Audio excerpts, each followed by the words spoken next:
అందరికీ నమస్కారం. చంద్రబాబు గారు, లోకేష్ గారు, పవన్ కళ్యాణ్ గారు, నేను మరలా ఏపీలో ఉన్నటువంటి ఉద్యోగులు అందరి తరఫున మిమ్మల్ని అడుగుతూ ఉన్నా. నారమల్లి పద్మజ ఈమె అసలు ఎవరండి? చంద్రబాబు గారిని, టీడీపీని, అమరావతిలో ధర్నా చేస్తున్న రైతులని బఫూన్లు అంటూ, శూర్పణఖలు అంటూ ఘోరాతి ఘోరంగా తిట్టినటువంటి వైసీపీ మనిషి. ఈమె జగన్మోహన్ రెడ్డి నియమించినటువంటి 100 మంది సలహాదారుల్లో ఈమె ఒకటి. ఈమెకి 2023 ఎండింగ్ నుంచి 2024 మే వరకు, అంటే కూటమి ప్రభుత్వం వచ్చేంత వరకు ఆమెకు జీతాలేవో జగన్మోహన్ రెడ్డి హయాంలో పెండింగ్ ఉన్నాయంట. ఇప్పుడు కూటమి దృష్టికి వచ్చింది. 13,40,000 చిల్లర ఎంతో ఒక్కసారి మొత్తం క్లియర్ చేశారు. ఆమె కూటమి గవర్నమెంట్ వచ్చిన తర్వాత నాకు తెలిసి ఎక్కడ అంతా కనిపించలే. అంతకుముందు టీవీ డిబేట్లో వాటిలో పాల్గొన్నారు. ఈమె ఎవరన్నప్పుడు ఎంపీగా చేసాడు శివప్రసాద్, టీడీపీ ఎంపీగా, ఆయన చెల్లి. అంటే మేబీ శివప్రసాద్ చెల్లెలయ్యా, మన టీడీపీ అతనే, ఆయన లేడు, పాపం కష్టాల్లో ఉంది, ప్రభుత్వం చేత డబ్బులు రావాలంటే ఇచ్చేద్దాం, ఇచ్చేసాడు. ఎవరండి ఆమె? ఎంప్లాయా? మీ పార్టీయా? సమాజ సేవ చేసిందా?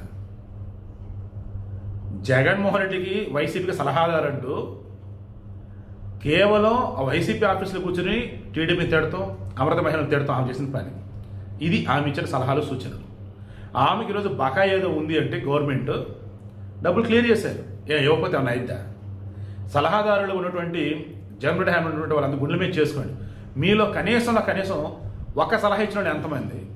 2-3 సలహా ఇచ్చిన వాళ్ళు ఎంతమంది? అసలు మీ సలహాలని జగన్ ఎవరైనా తీసుకున్నాడా? గుండెల మీద చేసుకొని చెప్పండి అయ్యా. ప్రజల కట్టిన పన్నుల డబ్బులు పందుల్లాగా మెక్కడం తప్ప ఏమన్నా ఉపయోగం ఉందా?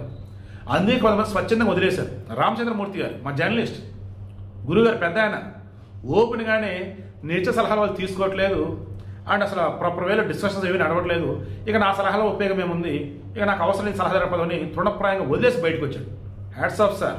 ఆరో చెప్పి కూడా చెప్తాను మీ గురించి. అటువంటి వాళ్ళు నాకు తెలిసి ఒకళ్ళిద్దరు ఉన్నారు అంతే. మీతో అంతా కూడా పేరుగా సలహాదారులు, ఆ పోస్టులు ఈ పోస్టులు డబ్బులు తీసుకున్నారు, శాలరీలు. అలా కొంతమందికి ఇవ్వలేదంట పాపం జగన్మోహన్ రెడ్డి హయాంలో. ఇప్పుడు వాళ్ళందరూ కూడా ప్రభుత్వం క్లియర్ చేస్తుంది. ఎందుకంటే మంచి ప్రభుత్వం అది క్లియర్ చేస్తుంది. ఈ న్యూస్ బయటకు వచ్చి రాగానే టీడీపీ వాళ్ళు ఘోరాతి ఘోరంగా పోస్టులు పెడుతున్నారు. మరీ ఎంత మంచి ప్రభుత్వం ఏంటంటే బాబు, ఓహో డబ్బులు క్లియర్ చేశారా, రైట్, ఇంక మిమ్మల్ని తిడతారా, రెడీ అయిపోయిందిలే, లేదా మన పార్టీలో జాయిన్ చేసుకుంటారా అని చెప్పేసి నేను ఓపెన్ అడుగుతున్నా. అసలు గవర్నమెంట్కి సంబంధం లేదు అండ్ మీ పార్టీ కాదు, సమాజ సేవ చేయలేదు, ప్రభుత్వ ఉద్యోగి కాదు. ఆమెకి జగన్మోహన్ రెడ్డి హయాంలో వాళ్ళేదో బకాయి పెడితే అదంతా మీరు లక్షల డబ్బులు క్లియర్ చేశారే. ఆర్టీసీ కానీ, రెవెన్యూ కానీ, టీచర్లు కానీ, ఎలక్ట్రిసిటీ కానీ, ఇలా ఏపీలో ఉన్నటువంటి ఉద్యోగులు ఉన్నారు చూసారా, వాళ్ళు రిటైర్ అయిన తర్వాత వారికి బెనిఫిట్స్ అందగా ఇబ్బంది పడుతున్న ఎంతమంది ఉన్నారు, అవి క్లియర్ చేశారా? ఆల్రెడీ ఉద్యోగాలు చేస్తూ కూడా వారికి బకాయిలు ఏవైతే ఉన్నాయో ప్రభుత్వం నుంచి రావాల్సినవి అవి క్లియర్ చేశారా? మీరు చెప్తే ప్రజలకి మీకు మధ్య వరదగా ఉంటూ రేయిబోల కష్టపడి పనిచేసిన ప్రభుత్వ ఉద్యోగులకు సంబంధించి మీ సైడ్ నుంచి బకాయిలు చెల్లించకుండా, అరే వైసీపీ అప్పుడు అసలు ఒక బానిసలాగా పనిచేస్తున్నట్టు కొంతమంది, అదేదో బాధ్యతగా తీసుకుని బూతులు తిట్టిన వాళ్ళు కొంతమందికి మీరు ఈరోజు మొత్తం బకాయిలు క్లియర్ చేస్తారంటే మరి ఇంత మంచి ప్రభుత్వం ఏంటి సార్? అసలు దేని కూడా హద్దు అనేది ఉంటుంది సార్. చూసుకుని ఒకసారి ఈరోజు ప్రభుత్వ ఉద్యోగులు ఇప్పటికీ అడుగుతున్నారు, వాళ్ళు మాకు ఇవ్వాల్సింది ఎంత, ఇస్తున్నది ఎంత, నెలకి జీతం ఇస్తే సరిపోయిందా, బకాయిలు మొత్తం ఎవరు చెల్లిస్తారు, మాకు ఇంకా అవసరాలు ఉండవా? మా ప్రభుత్వ ఉద్యోగులు లంచాలు తీసుకున్నది ఎంతమంది? లంచాలు తీసుకున్న మీకు అనుమానం ఉంటే ఏసీబీ రైట్స్ చేయించండి, మొత్తం విచారణ చేయించండి, సోదా చేయండి, తప్పు లోపలేయండి. పద్ధతిగా పోతున్న మాలాంటి వాళ్ళ మీద ఎందుకు లేనిపోయి నిందలు వేస్తారు? ప్రభుత్వ ఉద్యోగులు అంటే మొత్తం లంచాలే తీసుకుంటారు, వాళ్ళు సరిగ్గా పనిచేయరు, ఏంటి దరిద్రం, ఏంటి దారుణం చెప్పి వాళ్ళు అడుగుతున్నారు. సో మరలా అడుగుతున్నా, ఏంటి సార్ మీరు ఎవరికి ఇస్తున్నారు డబ్బులు, ఎవరికి ఇవ్వాలి?